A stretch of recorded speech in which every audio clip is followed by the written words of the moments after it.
Hello everyone. In today's video, we are going to discuss about EPS. What is EPS? EPS is also known as extrapyramidal symptoms. It is a group of symptoms that appear as a side effect of antipsychotics. So it is a very significant side effect that we all must be aware about. As a healthcare professional, we should note down the symptoms when it appears in the patient and take corrective measures then and there.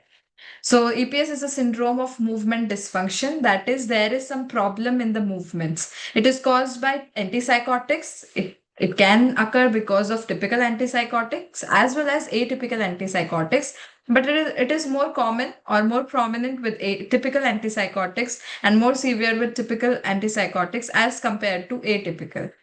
It happens because of dopamine antagonism. As you all know, antipsychotics cause dopamine antagonism or blockade of D2 receptors. Now, excess of dopamine antagonism leads to EPS, extrapyramidal symptoms. What are EPS? The EPS consists of ADAPT. AD means acute dystonia. Next, A is akathisia. P is pseudoparkinsonism, and T is tardive dyskinesia. So all these symptoms, this is according to the chronology or the timeline. So acute dystonia is usually the first symptom that may appear as a side effect of antipsychotics. Acute dystonia occurs within hours to days, whereas akathisia takes days to weeks to develop. Pseudoparkinsonism takes weeks to months to occur, and tardive dyskinesia takes more than months or up to an year to develop. So these were the symptoms of EPS. Now let's discuss all of these one by one. First is acute dystonia. Acute means acute describes the onset. So it is acute, develops within hour to day, 24 hours. So dystonia, disturbance in the muscle tone. There is painful muscular spasms of the muscles of the eyes, around the mouth, neck, throat, trunk, tongue, jaw, etc. So as you can see here, these are the symptoms of acute dystonia. There is oculogyric crisis where there is prolonged involuntary upward rotation or rolling of the eyeball. There is torticollis where there is stiffness of the neck, so the neck is tilted towards the one side and the patient cannot look to the other side. Then there is abnormal movements in posturing of the limbs. There is trismus or locked jaw. There is dysarthria, problem is in pronunciation or articulation. Then acute laryngeal dystonia is a life-threatening side effect where there is airway obstruction. So these were some of the symptoms that happen in acute dystonia. There is one more symptom or side effect that is known as opisthotonus. Opisthotonus is a side effect where there will be C-shaped curved of the trunk. So the trunk doesn't touch the bed. You might have seen this in other disorders as well.